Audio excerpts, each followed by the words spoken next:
Hey guys, what's up today? This is Armyguy Travels and Quentin is going to be starting his own channel really soon, and we're going to do the first interview for his channel. So today we're going to be talking about veterans and what veterans need, support, and kind of like how they find their purpose when they get out of the military, guys. So today I'm going to let him just kind of ask me, and we're going to get it started. This is going to be the first video of many where he talks to awesome veterans around the world as he travels. Hey, hello everyone, I'm Quentin Jones. I was in the Army from 2002 to 2012, and I met this great guy here in Sosua, Dominican Republic, and we just started talking at this Jamaican restaurant, and I wanted to do this interview. This is my first one, so thank you, Justin, for letting me come on your channel. Absolutely. I mean, doing this interview with you. And the first question I asked is, what made you join the military? 9/11. Okay. It was a combination of 9/11 and college benefits. I didn't come from a wealthy family, so I needed money for school, and the military provided a great opportunity with tuition assistance and the GI Bill. How old were you 9/11? 21. 21, okay. Do you remember where you were at when it happened? I was right outside Washington, D.C. on the Beltway in Northern Virginia. I actually saw the plane come down. I didn't see it hit, but I saw the smoke. I was stuck on the Beltway for like 8 hours. Oh, that's surreal. For the Pentagon, yeah. That's surreal. So I was in high school. I was a junior in high school, and I was in English class in Duluth, Minnesota, and I remember. And I joined the Army right after that too. So how was your experience in the military? Like, what was your first day of basic training? Do you remember that day? So, you don't know what to expect when you go into training, so they kind of like, it's just that shock and awe. But once you're in training long enough, you realize like, okay, they're not gonna kill me. It's gonna, as long as I can just suck it up. The problem is like, I'm stubborn, and stubborn people have a hard time in basic training. Yeah, I understand completely. So when you completed basic training, was that when you graduated? Was that one of the top accomplishments in your life? Like after you finished the 9 weeks or how many other weeks? No, but it was a relief. It was definitely a relief. It was like nice to just get that chance to like, I can breathe now. But then I went to medic school and it was the same shit. Okay. But for 16 weeks. Okay. But the first 8 weeks was the tough part. Okay, so you were a medic. Okay. Yeah. So do you, from your basic training and medic school, do you still talk to any of your battle buddies? A few. Okay. I had a lot that could have used a podcast like this because, we've lost, I know Quentin talked about it to me, I've had the same problem. We've lost a lot of friends who have taken their own lives because they didn't have that support system. Which, if you guys aren't veterans, and if you are, you will or won't know that when we're in the military, we have a lot of people around us that have shared experience. So if Quentin and I are the same unit and we went through the same things, I can just go to Quentin. I don't go to my wife, I go to Quentin. But then when you get out of the military, it's like it's all ripped away from you. And you don't have that support network, and it's not the same over the phone. And then if you don't get some sort of support network immediately, a lot of guys just take themselves out. Yeah. So that's leading up to my next question. While you were in the military, did your family and loved ones support you? My mom did, but I made bad choices in wives. A lot of people in the military have multiple wives, it's a hard life for a marriage. Yeah. I've had a lot of friends that went through ups and downs with wives and marriages, and that's why, like, when I was getting ready to deploy and I went to basic training, I just told all the girls that I was talking to, I'm single, I only want to focus on this. Just because I've seen it distract people. But if you already have kids and a wife, you can't really do nothing about it. Yeah. But I feel like a lot of military men and women, it's important for your spouse to support you and not be your peace and not be a headache, That's huge, and I picked headaches. Yeah, but I had one sergeant. He was the coolest sergeant ever. He committed suicide. His wife was cheating on him with his commander, and his commander sent him to another duty station so he can like be with his wife. So it's some crazy stories out there when it comes to us, and like I think a lot of civilians don't understand it, the life that we live, and like how hard it can be. Yeah. I'll be honest. You have to be strong and pick the right person to make a marriage work in the military. Yeah. If that's not the right one, it's gonna break up way faster than in civilian life. Yeah, I think it's always better to wait till after you get out, or when you're not like actively going all these different places. Yeah. Because like she suffers too, or he suffers, whoever's way. My next question is, when you got out of military service, how did you find your purpose, or did you have a plan before you got out? Man, I had a hard time in the beginning. Yeah. I had one of those situations where I ended up in the hospital. I don't really want to. We're not gonna go to it here. Yeah, whatever you're comfortable. But like, I didn't have my support network. I didn't have a supportive wife, and it took me time to kind of find like, what am I gonna do now? You know. The military demands 24 hours of your time, and then all of a sudden you have all this time free. And so I started going to college, and I was doing that. I got a couple college degrees. And then, honestly, I just picked up something I did as a kid. Once I started playing tennis, because tennis was like, I played college tennis, I played high school tennis, played juniors. And for me, tennis is kind of an outlet. Oh, that's crazy, because that's the same thing working out with basketball. See, for you, basketball, some guys it's working out. Yeah. So it's important to go back to what you did as a child to like help you find yourself again, or. Yeah, it's important to do like positive activities. Yeah. Because, like you said, a lot of guys fall into the bottle. Yeah. I did too. You know. Yeah, me too. And you can't. And I still have issues with that on occasion. So it's like. It's better to have those positive hobbies, stuff that's constructive. Like I used to like going to sporting events and collecting autographs as a kid, so I started doing that again too. Yeah. And my wife at the time would be like, "Why are you at the game? Why are you like this?" I'm like, "You can go with me." Well, you're out there not every night, but a lot of the time. And I was like, "Would you rather me be at a strip club? Would you rather me be at the bar? Yeah. Would you rather me be effed up? Would you rather me be like, And she's like, well, I'd rather you be with me. I was like, then come to the game. Yeah. Like, I feel like it's important to like set boundaries for like what makes our mental health. Yeah. And put that priority number one, because like being in the military, being deployed, and all these different things, like your wife was never there with you. She can never understand it. No. And it's like you have to put yourself first and say, hey, I have to do this because this is my outlet to channel my anxiety, my depression, my demons, Yeah, and I think what women don't understand from veterans, and now women veterans understand it like us, but like a lot of veterans are not going to go to their wife about the stuff that happened in the military. And that's why what Quentin's going to try to build on his channel is something that is important, building a brotherhood network of veterans from all branches, because we have that shared experience.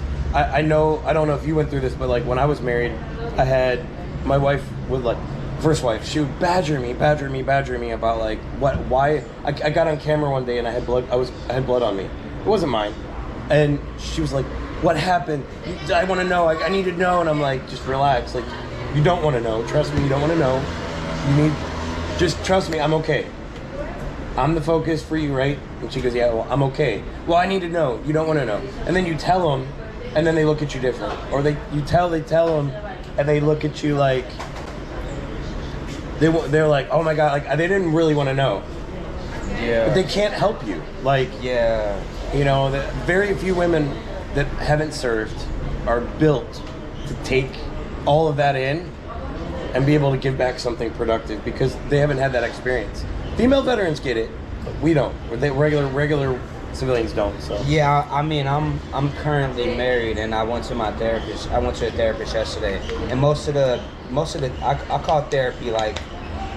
Therapy is just like your session to let everything go, but like it's important. This is why I like Dominican Republic, because I come here and talk to the therapist, and I just talk to them and they listen and they're so sweet and kind, and like it's like if my wife was that way, I wouldn't have any of these problems that I have when I'm in America. But like, she don't get it, and it's like a waste of my time and energy to even try to explain yes it. And it's like and that's why it's important to have this. Guys, this is what you need to do. Talk to your fellow brothers.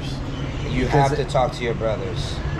And you know what I learned as like a lot of my military buddies, I joined the military with 3 of my good buddies from high school. Like I joined first and then they went after me. I was the older one. And then like 2 of them got married. One lives in Hawaii, but he's divorced from his wife and like had major problems. And my other buddy, he's been with his wife too, but like I would just say like his quality of life is pretty terrible because of the stress and dealing with that.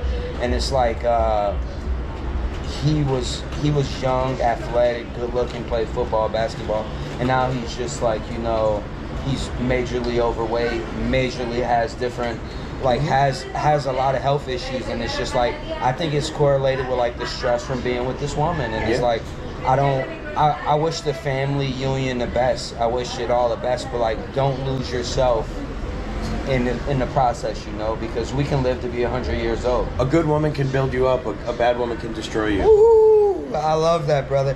So Justin, my favorite actor is Bruce Willis, and you kind of look like him. Thank you. Dude, I think Clayton looks a little bit like, he looks more like Jason Statham though. Yeah, he's definitely 007 activity. He is.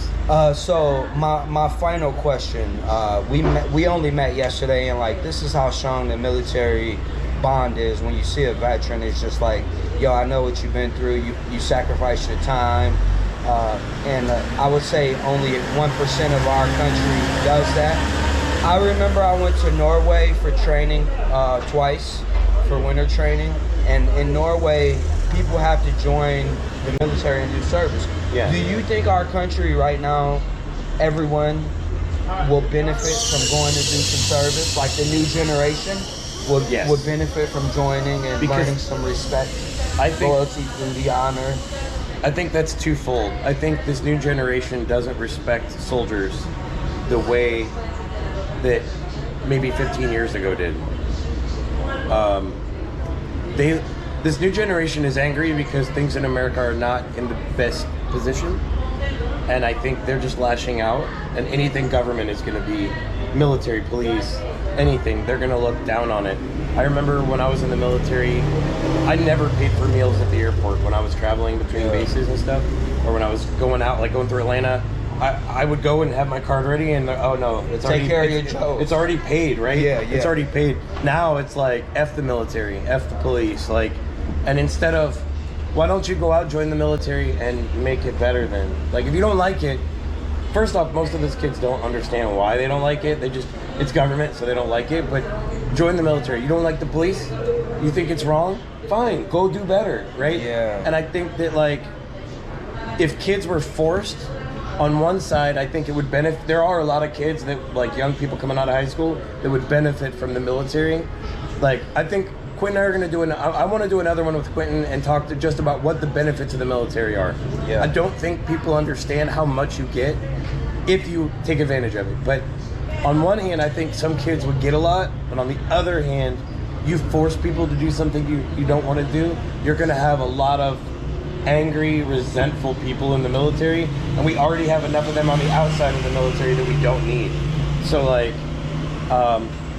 during OEF, we would have never heard, oh, you went over there to fight rich people's war and kill people. And they think everybody's pulled a trigger. Most people in the military don't pull a trigger.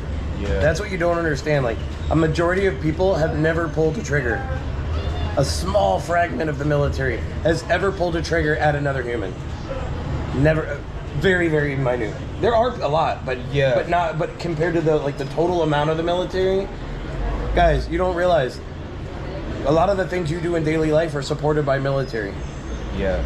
Weather stations, military, missile defense, drug interdiction on the border, like on the water around our coast. That's Coast Guard. Like, guys, we do stuff all around the world you don't see, and we benefit your life. You just have to open your eyes and ask a veteran. Yeah, for sure. I feel like our country, we start people have experiences with the police, and then it's like this movement against the police and against the military. And for me, going to other countries, like I know you travel a lot. And This is one of my questions is like my first time leaving America. I came to the Dominican Republic, and I went to Colombia. But like I just saw how the police, they won't take you to jail. They'll just like get some money out of you, and it's completely different in America. And like one of my last questions for you is like you do a lot of traveling. Like how do you not have fear of the unknown, and like what are your customs when you go into new places? Like how do you operate? Well, obviously the military really helps you become a stronger person, and you'd be able to see the whole landscape. Like I usually can see bad things happening before it's gonna happen. You have that intuition. Yeah, because I've seen it in combat. So for me, going in, like, I come into an area and I go to really nice, beautiful places around the world, and I go to some really dangerous ones. Yeah. And I treat it all the same. Okay. I don't really trust people until they kind of show themselves too. You know, like, and that's hard because a lot of people in these countries are very genuine and want to help you and want you to like see their country the best way. I wish America would get back to that. A lot of people in America think America sucks, and that's not cool. We're not perfect, and we need to work on stuff, but like you go to these other countries, talk bad about the Dominican Republic to a Dominican, and watch what happens. They're gonna light you up, not physically, but they're gonna get mad because they're proud of their country. Yeah. I want America to get back to being proud of being America. Exactly. Like, exactly. You know, after 9/11, everybody wanted to like, let's go out and make this happen. Like, we don't need to go because I don't want you to go. When you publish this, I don't want to get it a strike. But like, you need to like, people wanted to go out and fight for their country because they love America. So yeah, I mean, I think it just makes it easier. Military training teaches you a lot of things. It helps you be persevere, like gives you perseverance, gives you the ability to not quit. No matter how many times you fail, you keep trying, and a lot more than that. But guys, I need to tell you one thing before we go. If you get VA benefits, consider making a dual residence outside the U.S. I love the U.S. It'll always be my home, but open your horizons and spend half the year outside the country if you can. It will not. It's a huge leap. It can only benefit you. Yes, dude, it's so relaxing. I can go to the beach, get a drink, get a fresh fish, and be left alone. Or I can come up here and hang out and meet a bunch of military guys and have a couple beers and like get and let it rip. You have that option. The DR is a great choice. Yeah, I mean, I love talking to Justin. Like, you motivate me, and I personally feel that like when I'm outside of America, I love America too. I love the culture. I love different things about it. I've been to most places, most of the states in America, and they're all different and beautiful. But I feel like once you leave America, like the pressure goes away. I feel like America's very about the dollar, get money. Everything's running really fast. You're living to pay bills, not living to live. Yeah. If you can make enough money, you need $4,000, $5,000, $6,000, $7,000 a month to live in the United States. Here, you could work a part-time job online, make $2,000 a month or less, a little less even, and live a comfortable life.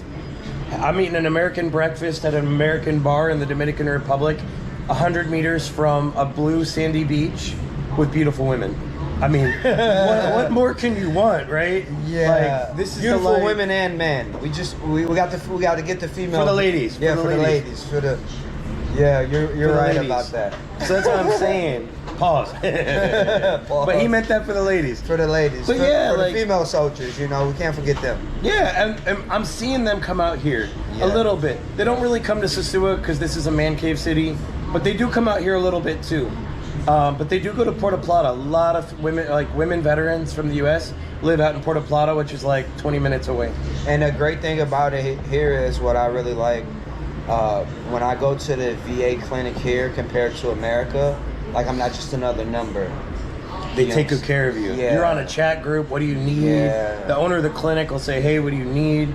And I'm considering opening a clinic when I get to Asia at some point. Yeah, I'm gonna come. Yeah, check it out. I mean, there's something real quick. I'll tell you guys before we go. FMP there's the foreign medical program. If you have the proper benefits, you can apply for the foreign medical program when you go to these other countries. Some countries offer more access to medical than others, but DR is really plugged in. Panama used to be, but they shut those clinics down. Thailand is very big. So yeah, and in the Philippines. So don't think, oh, I can't leave the United States because I'm not going to get my care. You can still get your care. It takes a little work, but it's doable. So guys, I want to thank Quentin. Thank you, dude. Like I said, we're brothers now. We just met yesterday, but we're military, so we're brothers. Guys, make sure you subscribe to his channel. Make sure you subscribe to mine, and he's going to keep talking to veterans around the world and showing you the life you deserve.